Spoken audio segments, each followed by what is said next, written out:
നമസ്കാരം. ട്രെൻഡിംഗ് നൗവിലേക്ക് സ്വാഗതം. ആദ്യം നോക്കാം പ്രധാന തലക്കെട്ടുകൾ.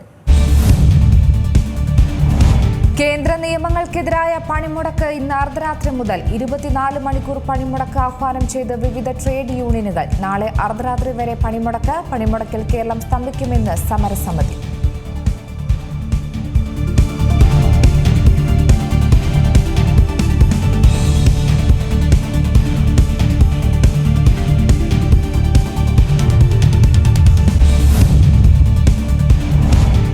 ശബരിമല സ്വർണ്ണക്കൊള്ളയിൽ എൻ വാസുവിന് ജാമ്യം. സ്വാഭാവിക ജാമ്യ ഹർജി പരിഗണിച്ച് കൊല്ലം വിജിലൻസ് കോടതി. എൻ വാസു ജാമ്യം തേടിയത് റിമാൻഡ് കാലാവധി 90 ദിവസം പിന്നിട്ടതോടെ പങ്കജ് ഭണ്ഡാരി, ഗോവർദ്ധൻ, KS ബൈജു എന്നിവരുടെ റിമാൻഡ് കാലാവധി 14 ദിവസത്തേക്ക് കൂടെ നീട്ടി.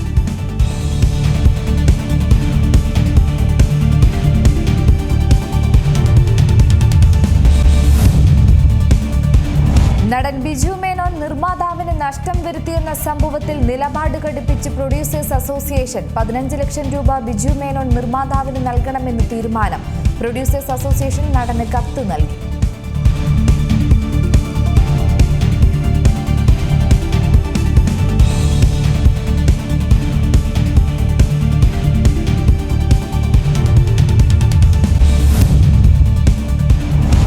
ആഗോള അയ്യപ്പ സംഗമത്തിന് തിരുവിതാംകൂർ ദേവസ്വം ബോർഡിന് 1 രൂപ പോലും ചെലവ് വരില്ലെന്ന വാദം പൊളിഞ്ഞു. ബോർഡിന്റെ ഫണ്ടിൽ നിന്ന് കൊടുത്ത 2 കോടി തിരികെ എത്തില്ലെന്ന് ഓഡിറ്റ് റിപ്പോർട്ട്. എല്ലാം സ്പോൺസർഷിപ്പിലൂടെയെന്ന ദേവസ്വം മന്ത്രിയുടെയും പ്രസിഡന്റിന്റെയും വാദം തെറ്റെന്ന് തെളിഞ്ഞു.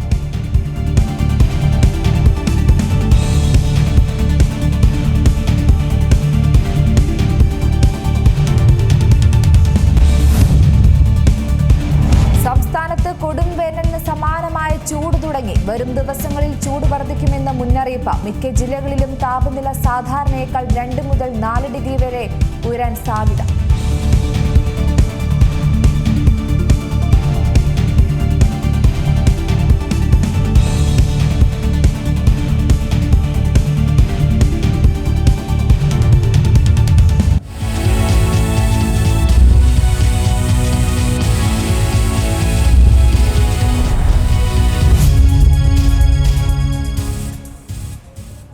ലേബർ കേഡുകൾ ഉൾപ്പെടെയുള്ള കേന്ദ്ര നിയമങ്ങൾക്കെതിരെ ആഹ്വാനം ചെയ്ത പണിമുടക്ക് ഇന്ന് അർദ്ധരാത്രി മുതൽ. വിവിധ ട്രേഡ് യൂണിയനുകൾ ആഹ്വാനം ചെയ്ത പണിമുടക്കിൽ കേരളവും സ്തംഭിക്കുമെന്നാണ് സമരസമിതി ആഹ്വാനം ചെയ്യുന്നത്.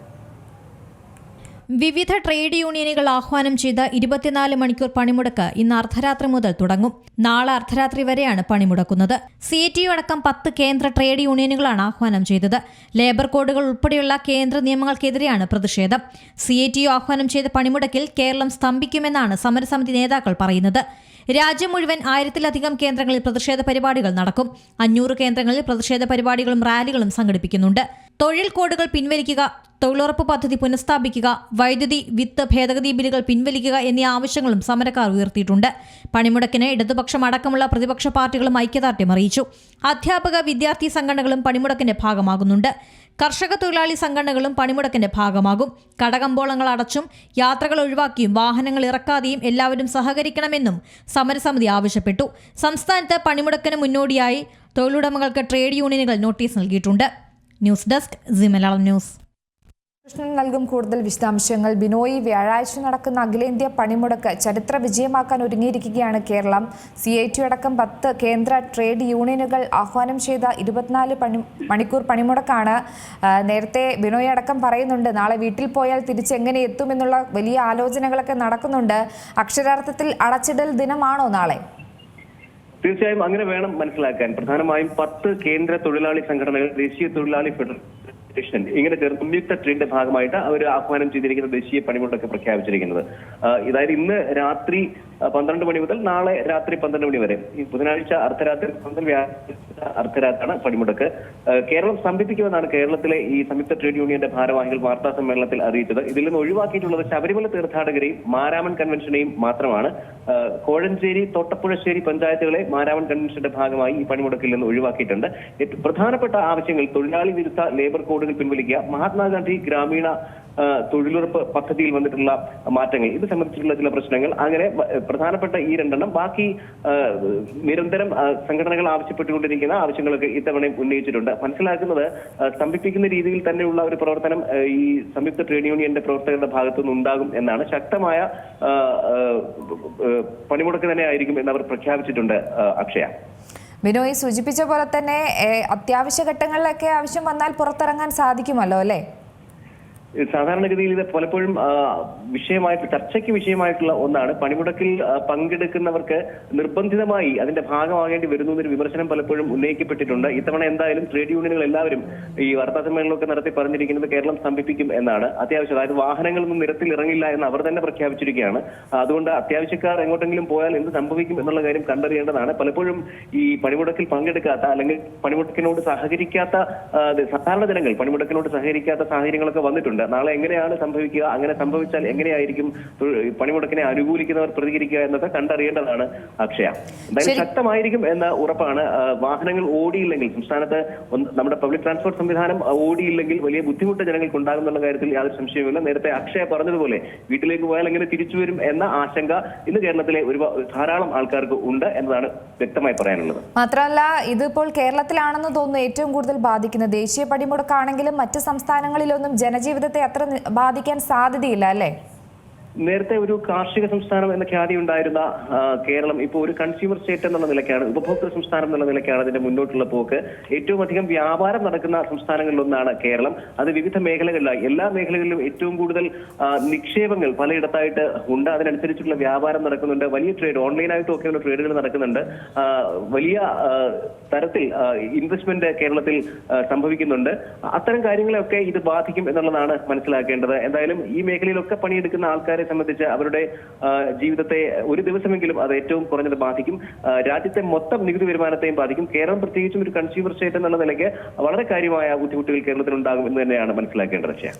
ശരി, ബിനോയാണ് വിശദാംശങ്ങൾ നൽകിയത്. ഇപ്പോൾ നമ്മോടൊപ്പം പൊതുപ്രവർത്തകൻ കെ സാദിഖ് കൂടെ ചേരുന്നുണ്ട്. ശ്രീ സാദിഖ്, കേന്ദ്ര സർക്കാരിന്റെ തൊഴിലാളി വിരുദ്ധ നയങ്ങൾക്കെതിരെയാണ് നാളെ 24 മണിക്കൂർ പണിമുടക്ക്. അതായത് ഇന്ന് രാത്രി മുതൽ ആരംഭിക്കുകയാണ്. പൂർണ്ണ അടച്ചിടൽ രീതിയിലേക്ക് തന്നെയാണ് പോകുന്നത്. കേരളം സ്തംഭിക്കുമോ എന്നൊരു ചോദ്യം മാത്രമാണ് ജനങ്ങൾ ചോദിക്കുന്നത്. ഇപ്പോൾ ഈ ഒരു പണിമുടക്കുമായി ബന്ധപ്പെട്ട് തന്നെ വിവിധ ട്രേഡ് യൂണിയനുകളൊക്കെ ആഹ്വാനം ചെയ്ത രീതിയിൽ തന്നെ പണിമുടക്കാൻ തന്നെയാണ് തീരുമാനം.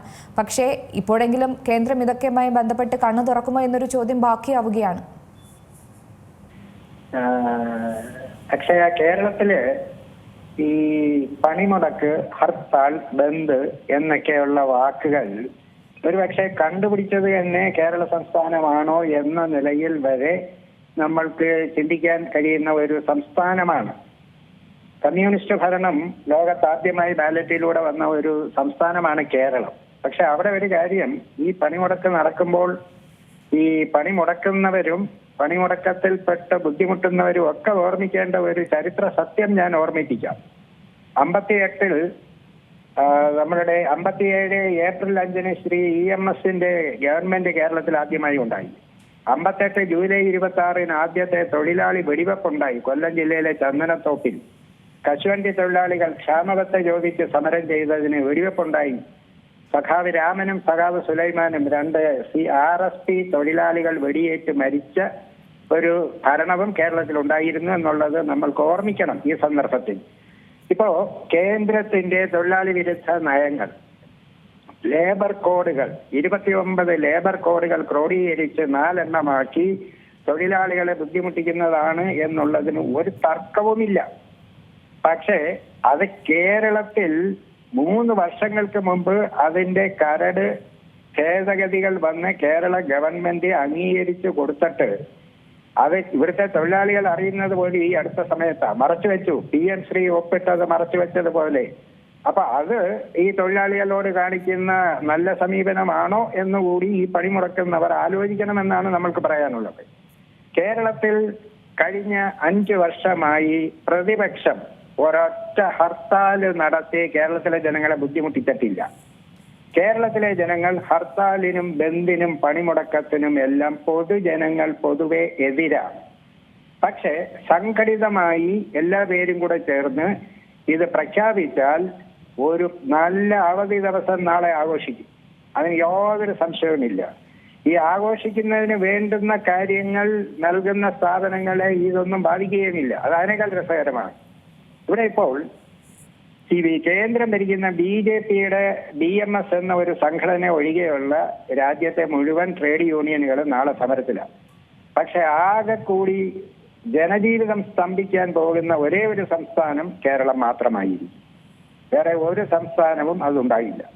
ഇപ്പൊ നാളെ നമുക്ക് കാണാൻ കഴിയുന്ന ഒരു കാര്യം, ഈ അന്യ സംസ്ഥാനങ്ങളിൽ നിന്ന് വരുന്ന ആയിരക്കണക്കിന് ചരക്ക് ലോറികൾ കേരളത്തിൽ ഇങ്ങനെ നിരനിരയായി കിടക്കും.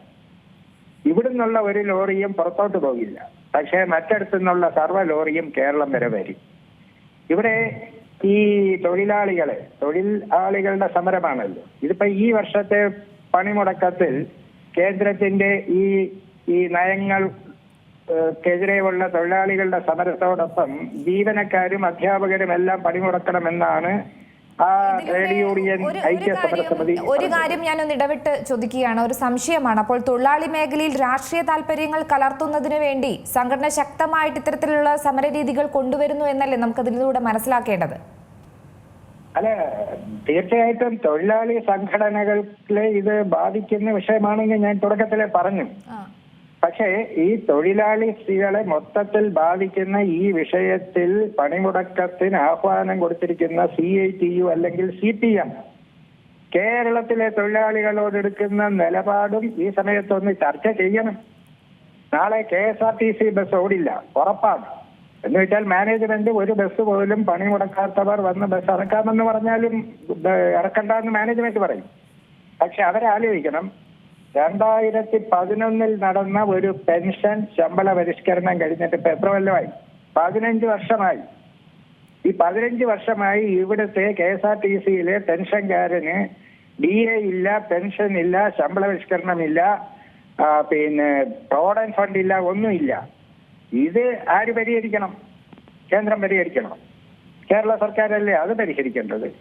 ആ ശമ്പളവും പെൻഷനും ഒന്നും കിട്ടാത്തവർ തന്നെ കേന്ദ്രത്തിനെതിരെ സമരം ചെയ്യാനായി വിധിക്കപ്പെടുന്നു.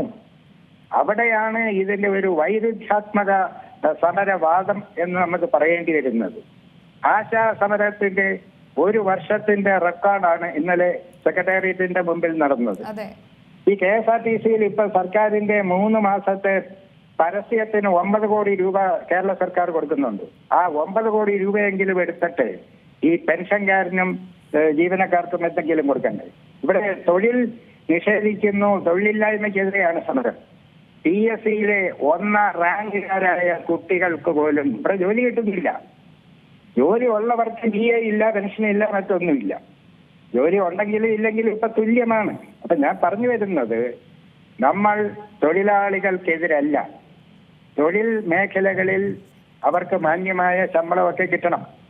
8 മണിക്കൂർ ജോലി സമയം അതിൽ കൂടുതലായി വർദ്ധിപ്പിക്കുന്നു. അതിനെതിരെയാണ് ഈ സമരം.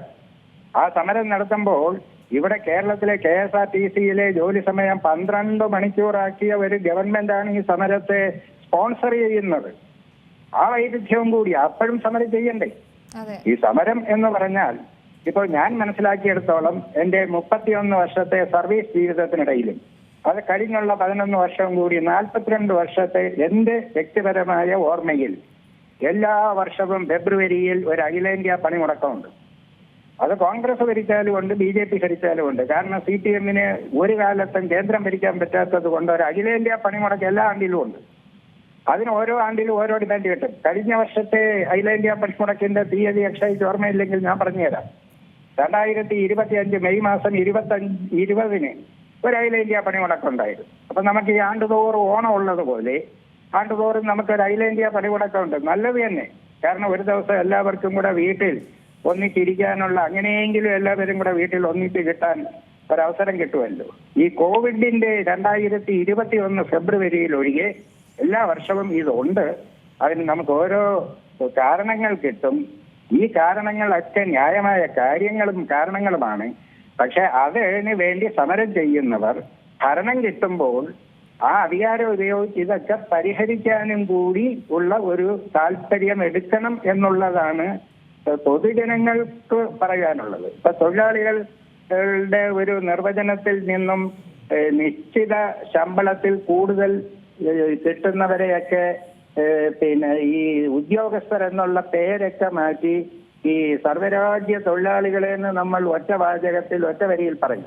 പക്ഷെ തൊഴിൽ മേഖലയിൽ എല്ലാവരും തൊഴിലാളികളാണെങ്കിലും വേർതിരിവും വിവേചനവും ഒക്കെ വേണ്ടി വരും. അപ്പോ എല്ലാവരെയും നമുക്ക് തൊഴിലാളികൾ, സർക്കാർ ജീവനക്കാരും തൊഴിലാളികളാണ്.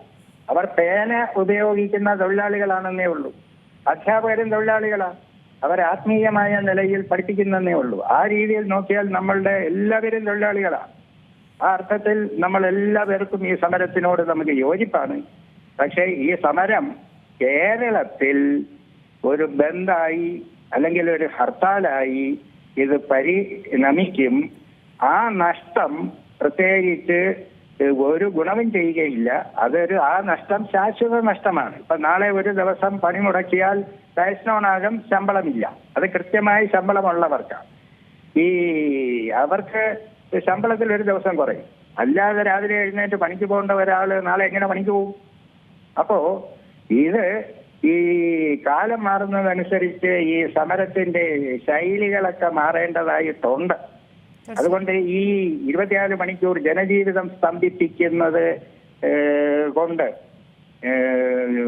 ഒരു സമരമുറ എന്നുള്ള നിലയിൽ നമ്മൾക്കതിനെ അംഗീകരിക്കാമെങ്കിലും ആ സമരക്കാരും ഈ 24 മണിക്കൂർ എന്നൊക്കെ ഉള്ളത് ഒന്ന് മാറ്റി ഒരു പ്രക്ഷോഭം അല്ലെങ്കിൽ തൊഴിലാളികളുടെ ഒരു പ്രതിഷേധം പ്രകടിപ്പിക്കുന്ന രീതിയിൽ അവരുടെ ശൈലി ഒക്കെ ഒന്ന് മാറ്റുന്നത് നന്നായിരിക്കും എന്നുള്ളതാണ് ജനങ്ങളുടെ ഭാഗത്ത് നിന്ന് നോക്കുമ്പോൾ നമ്മൾക്ക് പറയാൻ കഴിയുന്നത്. ശരി, വളരെയധികം നന്ദി സാർ ഈ അവസരത്തിൽ പ്രതികരിച്ചില്ല. എന്തായാലും നമ്മോടൊപ്പം ഈ ഒരു വിഷയത്തിൽ പ്രതികരിക്കാൻ KST എംപ്ലോയീസ് സംസ്ഥാന ജനറൽ സെക്രട്ടറി S. അജയ്കുമാർ കൂടി ചേരുന്നുണ്ട്. ശ്രീ അജയ്കുമാർ, നാളെ നമുക്കറിയാം ഇന്ന് രാത്രി 12 മണി മുതൽ നാളെ രാത്രി 12 മണി വരെയാണ് വലിയ തരത്തിലുള്ള പ്രക്ഷോഭങ്ങളും ചരിത്ര വിജയമാക്കാൻ ഒരുങ്ങുന്ന ഒരു ദേശീയ പ്രക്ഷോഭം തന്നെ നടക്കുന്നത്. ദേശീയ പണിമുടക്ക് അതിനെ എങ്ങനെയാണ് നോക്കിക്കാണേണ്ടത്? ഇപ്പോൾ പല സ്ഥലങ്ങളിലും പല കോണുകളിൽ നിന്നും അതിനെതിരെ വിമർശനങ്ങൾ ഉയരുന്നുണ്ട്. ഇതൊരു രാഷ്ട്രീയ പ്രേരിതമായിട്ടുള്ള ഒരു അസ്ത്രം, അല്ലെങ്കിൽ അങ്ങനെ ആ ഒരു രീതിയിൽ മാത്രമാണ് ഇതിനെ കാണുന്നത്. നിലവിൽ ഈ ഒരു പണിമുടക്ക് ആവശ്യമുണ്ടോ? തീർച്ചയായും രാഷ്ട്രീയ പ്രേരിതമായ ഒരു പണിമുടക്കാണ് ഇപ്പോൾ പ്രഖ്യാപിച്ചിട്ടുള്ളത്. കാരണം കേന്ദ്ര ഗവൺമെന്റ് ഉദ്ദേശിക്കുന്ന ഈ ലേബർ കോഡുമായി ബന്ധപ്പെട്ട് അതിൽ വരുന്ന ന്യൂനതകൾ അത് പാർലമെന്റ് കമ്മിറ്റി ചർച്ച ചെയ്യാമെന്ന് തുടക്കത്തിലെ പറഞ്ഞിട്ടുള്ളതാണ്. ഇപ്പോൾ KSRTCയെ സംബന്ധിച്ചിടത്തോളം KSRTCയിൽ പണിയെടുക്കുന്ന അത്തരം ജീവനക്കാർക്ക്, താൽക്കാലിക ജീവനക്കാർക്ക് ഈ കോഡിലൂടെ അവർക്ക് സ്ഥിരം ജീവനക്കാരന്റെ അടിസ്ഥാന ശമ്പളം ലഭിക്കുമെന്ന് മാത്രവുമല്ല, അവർക്കൊരു അപ്പോയിന്റ്മെന്റ് ഓർഡറിലൂടെ അവരുടെ അവരുടെ തൊഴിൽ സുരക്ഷ ഉണ്ടാവും എന്നുള്ളതൊരു വസ്തുതയാണ്. പക്ഷേ ഇന്ന് ഇപ്പോൾ KSRTC ജീവനക്കാരൻ, ആത്മാഭിമാനമുള്ള ഒരു KSRTC ജീവനക്കാരനും ഈ പണിമുടക്കിൽ പങ്കെടുക്കില്ല. കാരണം കേരളത്തിലെ ഏറ്റവും വലിയ പൊതുമേഖലാ സ്ഥാപനമായ KSRTCയിൽ പബ്ലിക് സർവീസ് കമ്മീഷൻ വഴിയാണ് നിയമനം. അങ്ങനെ നിയമിക്കുമ്പോൾ സർക്കാർ സർവീസിലുള്ള ആളുകളെ നിയമിക്കുമ്പോൾ KSRTCയിൽ നിയമിക്കുന്ന ഒരു നിയമന വ്യവസ്ഥ നിൽക്കുമ്പോൾ KSRTCയിലെ ജീവനക്കാരന് 37% DA കുടിക്കുകയാണ്. 0% DAയിലാണ് പണിയെടുക്കുന്നത്. ഇപ്പോൾ സർക്കാർ ജീവനക്കാർക്ക് മുഴുവൻ DA പ്രഖ്യാപിച്ച ഘട്ടത്തിൽ KSRTC ജീവനക്കാരന്റെ DA അടക്കമുള്ള ആനുകൂല്യങ്ങൾ PF നൽകുന്നില്ല. NBS 400 കോടിക്ക് മുകളിലായി NBS KSRTC ജീവനക്കാരിൽ തിരിച്ച തുകയും അടയ്ക്കേണ്ട തുകയുമായി. ഇതുവരെ ശമ്പളം പോലും കൃത്യമായിട്ട് നൽകിയിട്ടില്ല. മറ്റ് ഡിപ്പാർട്ട്മെന്റുകൾ നോക്കുകയാണെങ്കിലും ഇതേപോലത്തെ ശോചനീയാവസ്ഥ തന്നെ തുടരുകയാണ്. അതിനിടയിലാണ് കേന്ദ്ര നയങ്ങൾക്കെതിരെ വലിയ തരത്തിലുള്ള സമരം. അതും കേരളത്തിൽ ചരിത്ര വിജയമാക്കാൻ തന്നെയാണ് ഇവരുടെ തീരുമാനം. അത് സാധാരണ ജനങ്ങളെയും വലിയ തരത്തിലാണ് ബാധിക്കുന്നത്. എന്നുള്ളതിനെ കുറിച്ച് അത് തെറ്റാണ്. ശമ്പളം കൃത്യമായി വിതരണം ചെയ്യുകയാണ്. ഇല്ല എന്ന് പറയാൻ പാടില്ല. കാരണം കൃത്യമായി ശമ്പളം കൃത്യമായി നൽകുന്നുണ്ടെന്നുള്ള വസ്തുതയാണ്. പക്ഷേ ശമ്പളം മാത്രമാണ് നൽകുന്നത്. അപ്പോൾ മറ്റ് ആനുകൂല്യങ്ങൾ ഒന്നും നൽകുന്നില്ല എന്നുള്ളതാണ്. അപ്പോൾ മറ്റ് ആനുകൂല്യങ്ങളെല്ലാം നിഷേധിക്കപ്പെട്ട ഒരു സർക്കാർ സർവീസിലുള്ള ജീവനക്കാരെന്നുണ്ടെങ്കിൽ അത് KSRTCയിലാണ്. അപ്പോൾ അത്തരം ജീവനക്കാരന്റെ ആനുകൂല്യങ്ങൾ നഷ്ടപ്പെട്ട് ഈ സാമ്പത്തിക പ്രതിസന്ധിയിൽ ഉഴലുമ്പോൾ ഈ പണിമുടക്ക് വിജയിപ്പിക്കാൻ KSRTCയിലുള്ള ഒരു തൊഴിലാളി, ആത്മാഭിമാനമുള്ള തൊഴിലാളി സഹകരിക്കില്ലെന്ന് ഞങ്ങൾ മനസ്സിലാക്കുന്നത്. ഞങ്ങള് ഈ രാഷ്ട്രീയ പ്രേരിത പണിമുടക്കിനെ തള്ളിക്കളയുകയാണ്. ഒപ്പം ഇത് KSRTC തകർക്കുന്നതാണ്. കാരണം KSRTCയെ ഒരു ദിവസ വരുമാനത്തെ വരെ കടക്കൽ കെട്ടിവെക്കലാണ്. ഇതൊരിക്കലും അംഗീകരിക്കാൻ കഴിയുന്ന ഒരു സംവിധാനമല്ല. ന്യായമായ കാര്യത്തിൽ ഞങ്ങളുണ്ട്, ഞങ്ങൾക്ക് രാഷ്ട്രീയമുണ്ട്. ഞങ്ങളുടെ രാഷ്ട്രീയം വിശപ്പിന്റെ രാഷ്ട്രീയമാണ്. ഞങ്ങൾ വിശപ്പിന്റെ രാഷ്ട്രീയം വെച്ചാണ് ഞങ്ങൾ ജീവിക്കുന്നത്.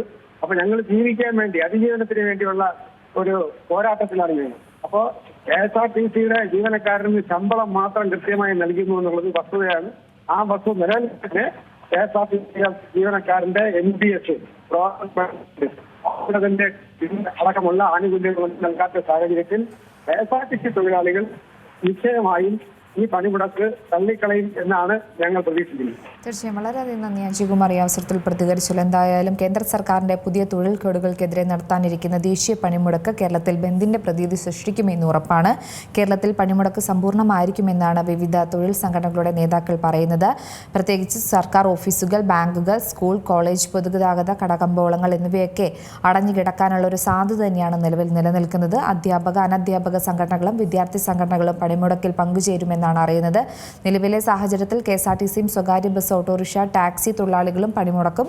അതിനാൽ നാളെ കേരളത്തിലെ നിരത്തുകൾ ഒഴിഞ്ഞുകിടക്കാനുള്ള ഒരു പ്രവണതയാണ് ഉള്ളത്. ആശുപത്രി, പാൽ, പത്രം തുടങ്ങിയ അവശ്യ സർവീസുകൾ മാത്രമാണ് ലഭിക്കുക. എന്നാൽ പണിമുടക്കിൽ BMS സംഘടന പണിമുടക്കിൽ പങ്കെടുക്കില്ലെന്നാണ് അറിയിച്ചിരിക്കുന്നത്. സ്ഥാപനങ്ങൾ സുരക്ഷ ഒരുക്കുകയാണെങ്കിൽ ജോലിക്ക് കയറും എന്നൊക്കെയാണ് ഇതുമായി ബന്ധപ്പെട്ട വിവിധ നേതാക്കളൊക്കെ പ്രതികരിച്ചിരിക്കുന്നത്. ഇന്ത്യയിലാകെ 1600 കേന്ദ്രങ്ങളിലും കേരളത്തിൽ 650 കേന്ദ്രങ്ങളും പണിമുടക്ക് ദിവസം തൊഴിലാളികൾ പ്രതിഷേധിച്ച് തെരുവിൽ റാലി നടത്തും. എങ്ങനെയാണ് തീരുമാനം? യാത്ര ഒഴിവാക്കാനും കടകൾ അടച്ചിടാനുമുള്ള ആഹ്വാനം ഇതുമായി ബന്ധപ്പെട്ട് വിവിധ നേതാക്കൾ നൽകിയിട്ടുണ്ട്. വാണിജ്യ വ്യാപാര മേഖലയിലുള്ളവരും പണിമുടക്കുന്നുണ്ട് എന്നാണ് അറിയാൻ സാധിക്കുന്നത്. അതുകൊണ്ട് തന്നെ കടകമ്പോളങ്ങളൊന്നും തുറക്കില്ല. പെട്രോൾ പമ്പും അവധിയാവാനുള്ളൊരു സാധ്യത തന്നെയാണ് നിലനിൽക്കുന്നത്. 30 കോടി തൊഴിലാളികൾ ഇത്തവണ പണിമുടക്കിന്റെ ഭാഗമാകും. കർഷകരും യുവജന വിദ്യാർത്ഥി സംഘടനകളും മഹിളാ സംഘടനകളും ഇടതുപക്ഷ രാഷ്ട്രീയ പാർട്ടികളുമെല്ലാം പണിമുടക്കിനെ പിന്തുണച്ച് രംഗത്തെത്തിയിട്ടുണ്ട്.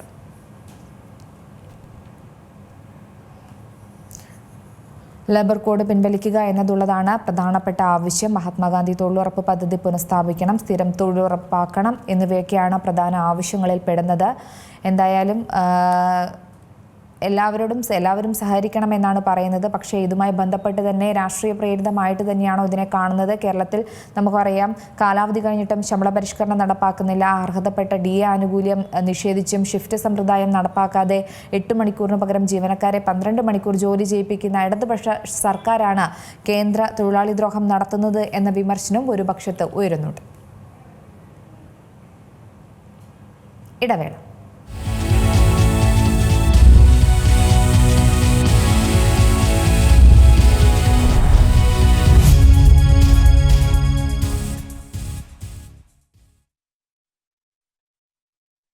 വ്യവസായ നഗരമായ കൊച്ചിയിൽ നിന്ന് ബംഗളൂരുവിലേക്ക് ഇനി വന്ദേ ഭാരത് യാത്ര നടത്താം.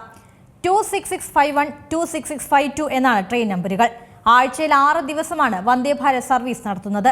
ബുധനാഴ്ച സർവീസ് ഇല്ല. നവംബർ 11 മുതലാണ് സർവീസ് തുടങ്ങുന്നത്. പുലർച്ചെ 5 മണിക്ക് ബംഗളൂരുവിൽ നിന്ന് പുറപ്പെട്ട് ഉച്ചയ്ക്ക് 1:50 എറണാകുളത്തെത്തും.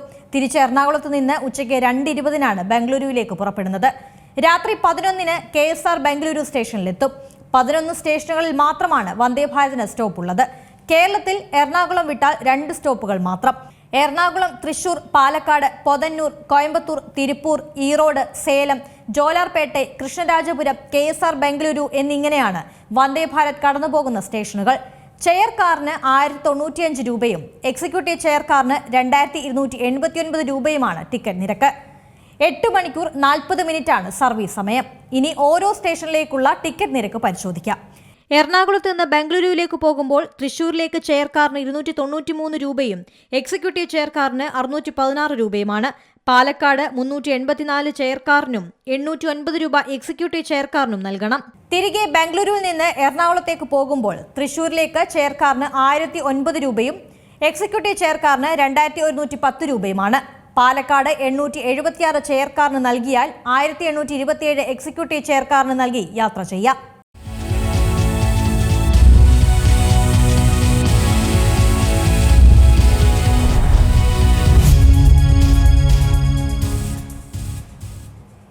മറ്റൊരു പ്രധാനപ്പെട്ട വാർത്തയിലേക്കാണ് പോകുന്നത്. ദീപക് ജീവനൊടുക്കിയ സംഭവത്തിൽ പ്രതിസ്ഥാനത്തുണ്ടായിരുന്ന ഷിഞ്ചിതയ്ക്ക് ജാമ്യം ലഭിച്ചിരിക്കുകയാണ്. സാമൂഹ്യ മാധ്യമങ്ങളിൽ ലൈംഗികാരോപണ വീഡിയോ പ്രചരിപ്പിച്ചതിന് പിന്നാലെയായിരുന്നു യുവാവ് ജീവനൊടുക്കിയത്.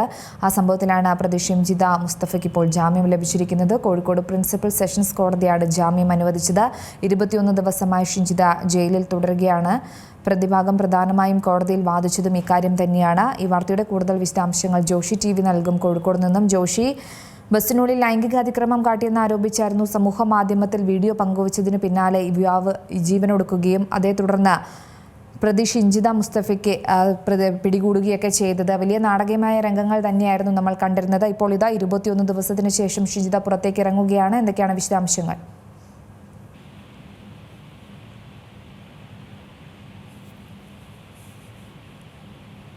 ജോഷി, കേൾക്കാമോ? ജോഷിയിലേക്ക് മടങ്ങിയെത്താം. എന്തായാലും ബസ്സിനുള്ളിൽ ലൈംഗിക അതിക്രമം കാട്ടിയെന്ന് ആരോപിച്ച് സമൂഹ മാധ്യമത്തിൽ വീഡിയോ പങ്കുവച്ചതിന് പിന്നാലെ ദീപക് എന്ന യുവാവ് ജീവനൊടുക്കിയ കേസിലാണ് അറസ്റ്റിലായ ഷിംജിതയ്ക്ക് ജാമ്യം ലഭിച്ചിരിക്കുന്നത്. കോഴിക്കോട് സെഷൻസ് കോടതിയാണ് ജാമ്യം നൽകിയത്. കൂടാതെ മൊബൈൽ ഫോണിൻ്റെയും ലാപ്ടോപ്പിൻ്റെയും ശാസ്ത്രീയ പരിശോധന ഫലം വരുന്നതുവരെ ജാമ്യം നൽകരുതെന്നായിരുന്നു പ്രോസിക്യൂഷൻ കോടതിയിൽ വാദിച്ചത്. എന്നാൽ ഷിംജിത 21 ദിവസമായി ജയിലിൽ കഴിയുകയാണെന്നും ശാസ്ത്രീയ പരിശോധന ഫലം വരുന്നതുവരെ ജാമ്യം നൽകാതെ ഇരിക്കേണ്ട സാഹചര്യമില്ലെന്നുമായിരുന്നു പ്രതിഭാഗത്തിൻ്റെ നിലപാട്. അങ്ങനെ 21 ദിവസത്തിന് ശേഷമാണ് ഷിംജിത പുറത്തേക്കിറങ്ങുന്നത്. ജോഷി, കേൾക്കാമോ? 21 ദിവസത്തിന് ശേഷമാണ് ഷിംജിത പുറത്തേക്ക് ഇറങ്ങുന്നത്. എന്തൊക്കെയാണ് കൂടുതൽ വിശദാംശങ്ങൾ? കോഴിക്കോട് പ്രിൻസിപ്പൽ സെഷൻസ് കോടതിയാണ് ഇപ്പോൾ ഉപാധികളോട് ഷിംജിതയ്ക്ക് ജാമ്യം അനുവദിച്ചിട്ടുള്ളത്. ഈ നേരത്തെ കുന്നമംഗലം മജിസ്ട്രേറ്റ് കോടതിയിൽ നൽകിയ ജാമ്യാപേക്ഷ തള്ളിയതിനെ തുടർന്നാണ് മേൽക്കോടതിയെ സമീപിച്ചത്. ഈ മാസത്തിൽ 2 തവണ അന്വേഷണ സംഘത്തിന് മുന്നിൽ ഹാജരാകണം. അത് 2ാമത്തെയും 4ാമത്തെയും വെള്ളിയാഴ്ച അന്വേഷണ സംഘത്തിന് ഉദ്യോഗസ്ഥന് മുൻപാകെ ഹാജരാകണം. കൂടാതെ സാക്ഷികളെ സ്വാധീനിക്കാൻ പാടില്ല, സമാന കുറ്റകൃത്യങ്ങൾ ഏർപ്പെടരുത് തുടങ്ങിയ ഉപാധികളെല്ലാം ജാമ്യ ഉത്തരവിൽ ഉണ്ട്. 50,000 രൂപയിലെ 2 ആൾ ജാമ്യത്തിലാണ് ഇന്ന് ജാമ്യം അനുവദിച്ചിട്ടുള്ളത്. നമുക്കറിയാം 21 ദിവസത്തിലേറെയായി ഷിംജിത റിമാൻഡിലായിരുന്നു. നേരത്തെ കുന്നമംഗലം കോടതി ജാമ്യം നിഷേധിക്കുകയും അതിനെ തുടർന്ന് പ്രിൻസിപ്പൽ സെഷൻസ് കോടതിയെ സമീപിക്കുകയായിരുന്നു. ഇവർ ദൃശ്യങ്ങൾ പകർത്താൻ നമുക്കറിയാം ഈ കേസിലെ പ്രധാന നിർണായക തെളിവുകളിലൊന്ന് ഈ ദൃശ്യങ്ങൾ പകർത്തിയ മൊബൈൽ ഫോണും മറ്റുമാണ്. ഈ മൊബൈൽ ഫോണും ലാപ്ടോപ്പും തുടങ്ങിയവയുടെ ശാസ്ത്രീയ പരിശോധനാ ഫലം ഇതുവരെ ലഭിച്ചിട്ടില്ല. അതുകൊണ്ട് ഈ പരിശോധനാ ഫലം ലഭിക്കുന്നത് വരെ ഷിംജിതയ്ക്ക് ജാമ്യം അനുവദിക്കരുത് എന്നായിരുന്നു. അത്തരത്തിൽ അന്വേഷണ ഘട്ടം ആ രീതിയിൽ പുരോഗമിക്കുന്ന സാഹചര്യത്തിൽ ജാമ്യം അനുവദിക്കരുത് എന്നായിരുന്നു പ്രോസിക്യൂഷന്റെ ഒരു നിലപാട്. എന്നാൽ ഇത് നിരാകരിച്ചുകൊണ്ടാണ് കോടതി ഇപ്പോൾ ജാമ്യം അനുവദിച്ചിട്ടുള്ളത്. ഇത്രയും ദിവസങ്ങളായി ജയിലിൽ റിമാൻഡിൽ തുടരുന്നതിനാൽ കേസിന്റെ ആവശ്യമായ നടപടികളോടൊക്കെ സഹകരിച്ചിട്ടുണ്ട്. ഇതുകൂടാതെ കോടതി നിർദ്ദേശിക്കുന്ന ഏത് ഉപാധികളും അംഗീകരിക്കാൻ തയ്യാറാണ് തുടങ്ങിയ കാര്യങ്ങളാണ് പ്രോസിക്യൂഷൻ പ്രതിഭാഗം കോടതിയെ അറിയിച്ചത് എന്നാണ് പുരോഗമിക്കുന്ന വിവരം. അതുകൊണ്ട് തന്നെ ആ സാഹചര്യത്തിലാണ് ഷിംജിതയ്ക്ക് ജാമ്യം അനുവദിച്ചിട്ടുള്ളത്. ശരി, ജോഷിയാണ് വിശദാംശങ്ങൾ നൽകിയത്.